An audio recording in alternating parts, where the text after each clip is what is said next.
Nearly 1 in 3 adults over 70 begin having trouble with walking, getting up from a chair, or climbing stairs. And here is the surprise. It is not just your knees, not just your joints, not even just old age. In many cases, walking gets harder because the systems that keep you moving start drifting apart, quietly, little by little, while most people keep blaming the wrong thing. And if you are doing the one thing almost everyone tells seniors to do, just walk more, you may actually be missing the real fix. That is exactly why this matters so much. Because when walking changes, life changes. You hesitate at curbs. You think twice about stairs. You stop going out after dark. You start reaching for walls, counters, shopping carts, anything solid.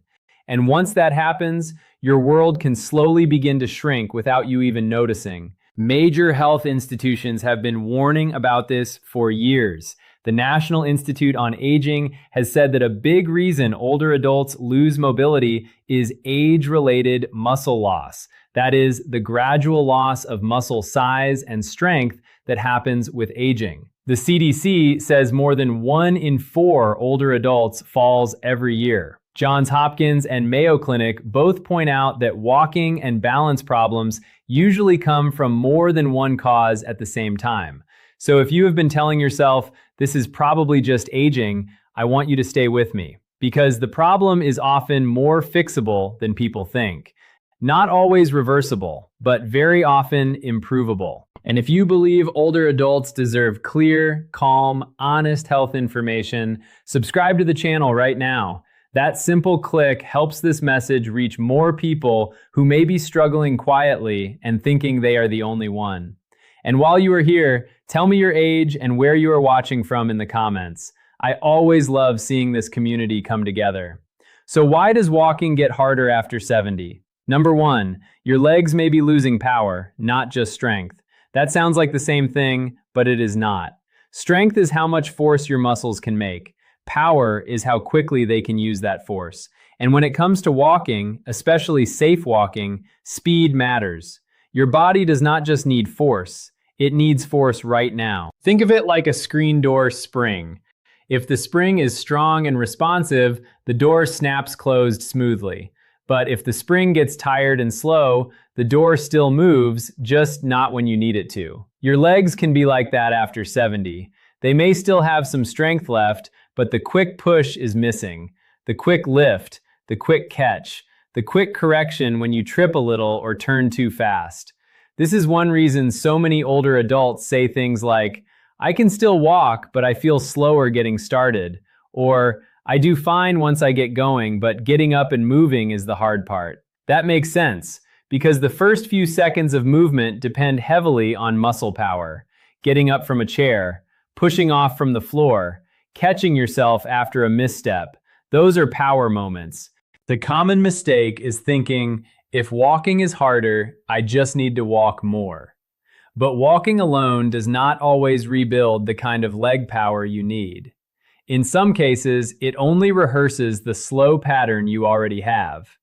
It is like practicing handwriting with a dull pencil. You are still writing, but you are not fixing the real problem. The real fix is to rebuild push. That means teaching your legs to wake up again in safe, simple ways. Chair rises, standing up and sitting down with control, gentle supported heel raises, safe step practice if your doctor or physical therapist says it is right for you, counter-supported mini squats, nothing flashy, nothing extreme. But those small movements train the exact muscles you rely on every single time you walk across a room. Picture this. You finish lunch. You sit in your favorite chair for half an hour. Then the phone rings in the kitchen. You lean forward. You push with your hands. You rock once, maybe twice. Then you stand. That little struggle is not random. It is your body sending a message. And that message is this. If standing is getting harder, walking will usually be close behind. Some of you may disagree with the next part, so let's make it a real conversation. Tell me in the comments, do you think doctors talk enough about leg weakness and muscle power in older adults, or do they focus too much on pain and not enough on function? I have a feeling half of you will say absolutely not, and the other half will have stories to tell.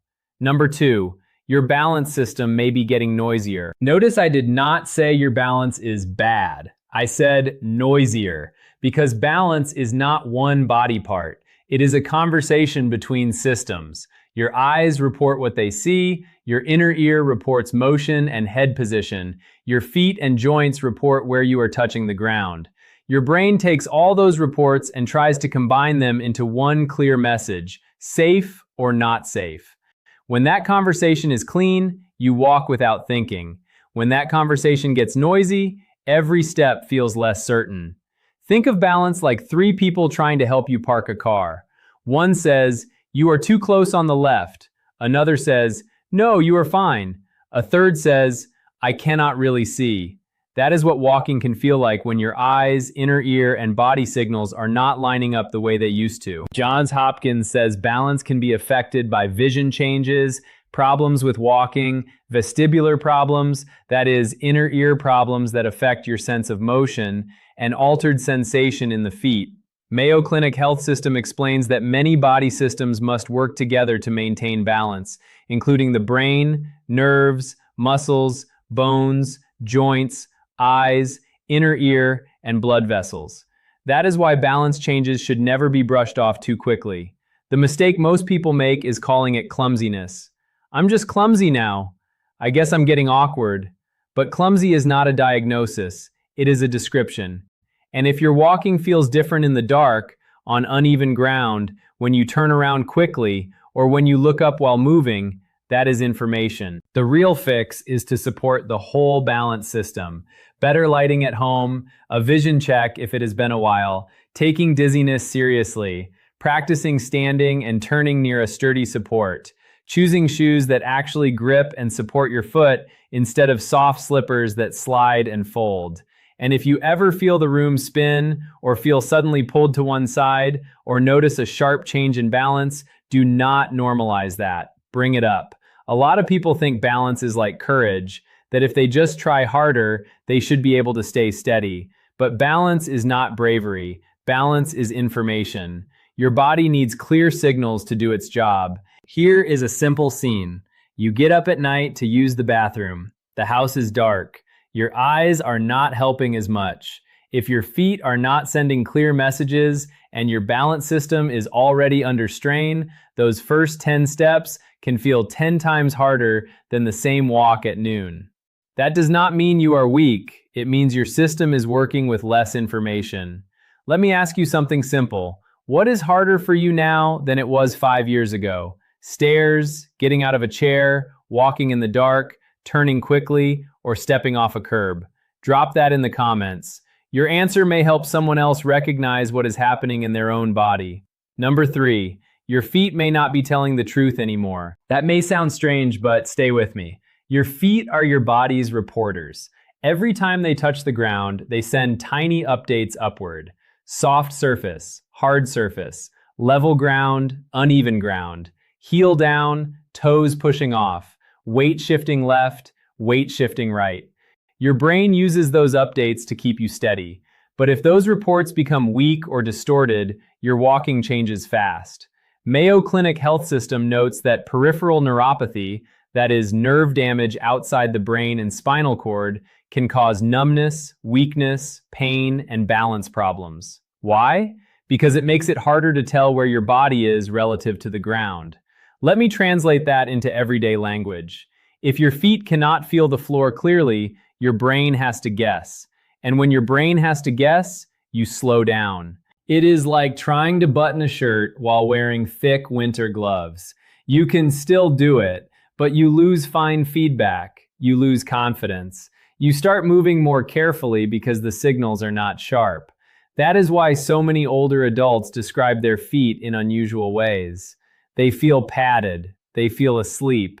It feels like I'm walking on socks even when I'm not. Sometimes I can't tell if my slipper is twisted. Those are not little complaints. Those are clues. The common mistake is assuming numbness is harmless if it does not hurt much. But numbness can be dangerous precisely because it steals information. You may not feel the edge of a rug properly. You may not feel how your foot lands. You may not notice a shoe rubbing or slipping. And if you have diabetes, that becomes even more important because nerve changes in the feet are common and can build slowly. The real fix starts with honesty.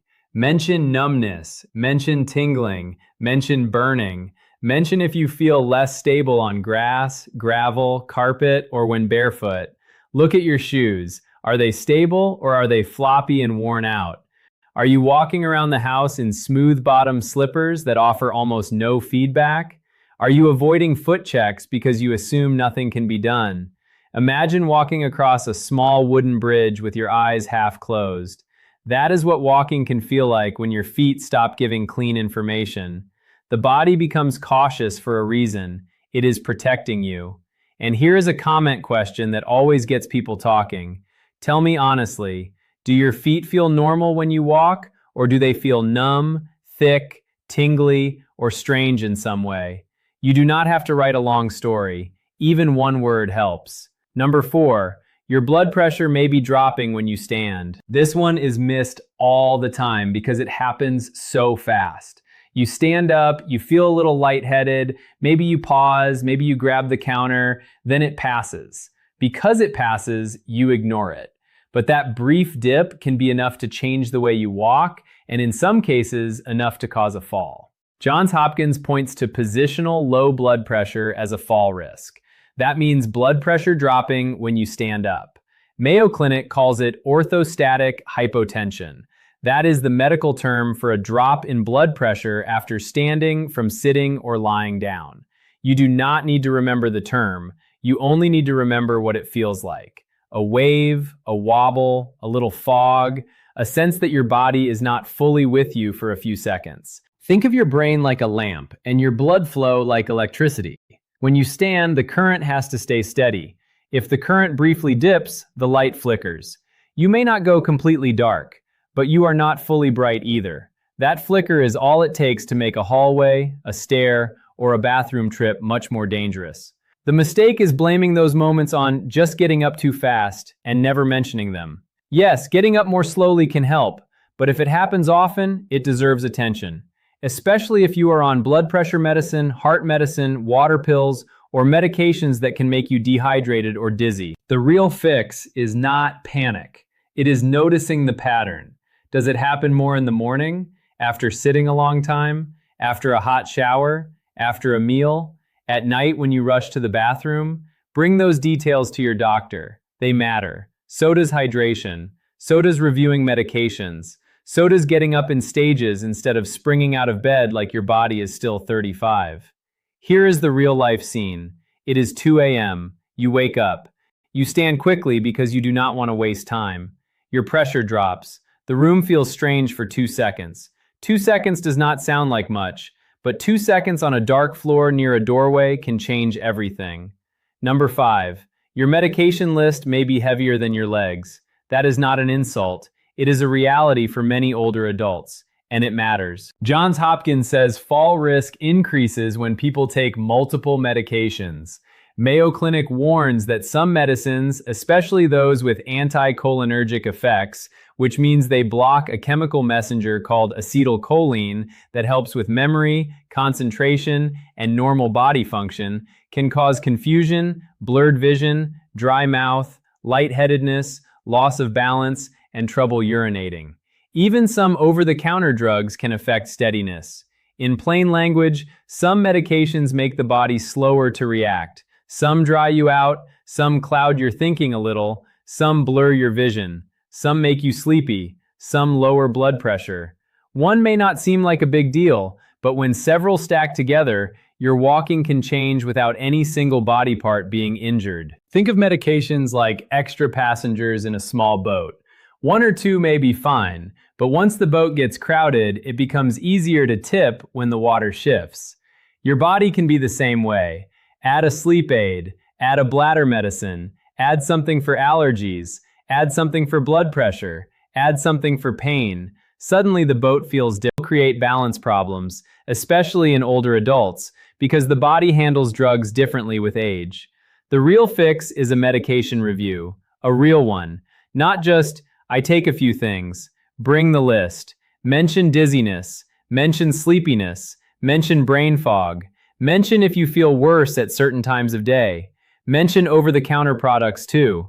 A surprising number of walking and balance problems begin in the medicine cabinet, not in the knees. Here is a debate for the comments. Do you think older adults are warned enough about medication side effects related to balance and falls? Or do you think too many people are left to figure that out after a scare? I know many of you have strong opinions on this, so let's hear both sides. Number 6, your fear may be changing the way you walk. This one is very real, and I want to be careful with it. Fear is not weakness. Fear is information mixed with memory. If you have fallen before, or almost fallen, or watched someone else fall, your body remembers. The CDC says many people who fall become afraid of falling again. Then they start doing less. Then they get weaker. Then they become more likely to fall. It is a painful cycle. Fear changes movement. You shorten your steps. You stiffen your torso. You stop swinging your arms. You look down too much. You avoid turning. You avoid crowds. You avoid going out if the weather is bad. You stop trusting your body, and once trust goes down, movement follows. Think of a car with the emergency brake half on. The engine still works, the wheels still move, but everything feels slower, tighter, and less smooth.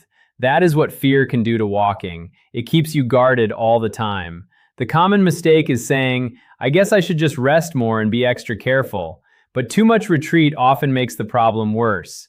Less movement means less strength. Less strength means more instability. More instability creates more fear. Around and around it goes. The real fix is safe confidence building. Not reckless confidence, safe confidence.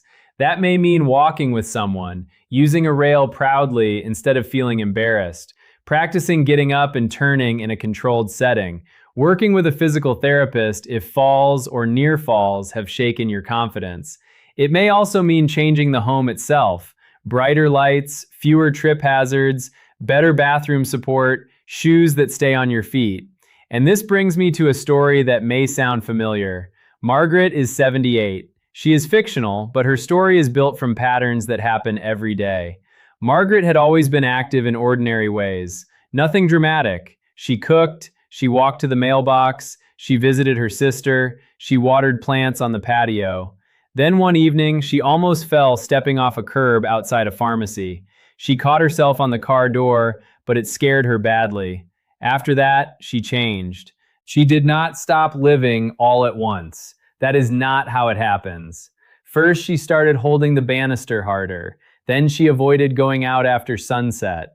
Then she stopped taking her little neighborhood walks unless someone went with her. Then she started telling herself, I'm just getting old, this is how it goes. But that was not the full story. When Margaret finally talked about it, several things became clear. Her leg power had faded, especially when standing from a chair. She felt a little dizzy on first standing in the morning. Her shoes at home were soft and loose. Her feet had mild numbness that she had never mentioned because she thought it was nothing. And she had become so afraid of falling that she was moving less, which was making her weaker. Notice something important here. There was no single giant cause. It was a stack. A little weakness, a little numbness, a little dizziness, a little fear, a little less movement. Put them together and walking started to feel much harder than it should have. Her outcome was hopeful but honest. Not a miracle, not a back to 40 story. Her doctor reviewed her medications. She started doing simple supported strength work at home. She improved the lighting near her bed and hallway. She stopped wearing slippery house shoes. She became more aware of standing slowly and not rushing those first few seconds. Over time, she became steadier. She did not become fearless. She became better supported, and that made all the difference. That is what I want you to hear today. The real fix is usually not one magic exercise, one magic supplement, or one magic diagnosis. The real fix is figuring out which parts of your walking system need help, because walking is not just legs. Walking is leg power. Walking is balance. Walking is clear signals from your feet. Walking is stable blood pressure. Walking is good vision. Walking is reaction time. Walking is confidence. Walking is the ability of your whole body to cooperate on command. That is why the advice, just keep walking, can be incomplete. Walking matters, absolutely. Keep moving if you safely can.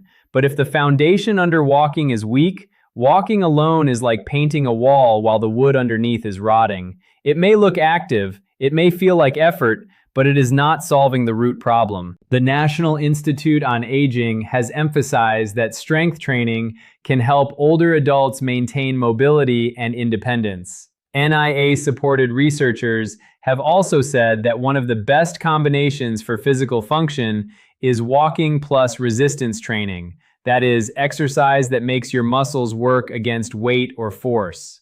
The CDC says older adults need not only aerobic activity, but also muscle strengthening and balance activities. That message is so important because if your goal is better walking, you need more than walking. You need stronger push. You need steadier signals. You need safer habits. You need your body systems working together again as much as possible. And sometimes you need to stop blaming yourself. That may be the part nobody tells you. Many seniors quietly think, I should be doing better. Maybe I got lazy. Maybe I let myself go. But often, the truth is much more mechanical than moral. Your body changed, the signals changed, the supports changed, and now the answer is to rebuild wisely, not shame yourself. So what should you pay attention to starting today? Notice whether getting out of a chair is harder than it used to be. That can reveal leg power loss early. Notice whether walking feels worse in dim light or at night. That can hint at balance system strain. Notice whether your feet feel numb, thick, or unreliable. That can point to nerve or sensation problems. Notice whether you feel foggy or unsteady right after standing. That can suggest a blood pressure drop. Notice whether certain medications seem to line up with your worst walking hours. Notice whether you are avoiding movement because of fear and whether that fear has slowly started making your life smaller. Those clues matter. They are not small, they are not silly, they are how you begin finding the real fix. Let's quickly lock this into memory. If walking is getting harder after 70, first think about leg power. You do not just need muscle, you need quick muscle. Second, think about balance as a team effort. Eyes, inner ear, feet, nerves, joints, and brain all have to work together. Third, think about foot sensation. If your feet stop reporting the floor clearly, your brain will slow you down to protect you. Fourth, think about blood pressure changes when standing. Even a brief dip can make walking feel unsafe. Fifth, think about medications. Helpful drugs can still create dizziness, brain fog, blurred vision, or unsteadiness. Sixth, think about fear. Fear can change your walking pattern and trap you in a cycle of less movement and more weakness. And finally, remember the real fix. Not just more walking, better support under walking. Strength, balance, clearer signals, safer routines, better awareness, medical review when needed. That is the real fix people do not explain well enough. Before you make major changes, talk to your doctor, especially if you take medication, feel dizzy, have numbness, have fallen, or have a diagnosed condition. Natural does not always mean risk-free, and this video is for educational purposes only. If this helped you understand your walking in a new way, subscribe now and help this channel reach more older adults who deserve answers before a fall forces the issue. And share this video with a friend, a spouse, a parent, or anyone who has quietly started saying, I just don't walk like I used to. And stay with me for the next video because I'm going to break down the early signs that your balance problem may actually be coming from your feet, not your ears, and that one simple difference can change what kind of help you ask for next.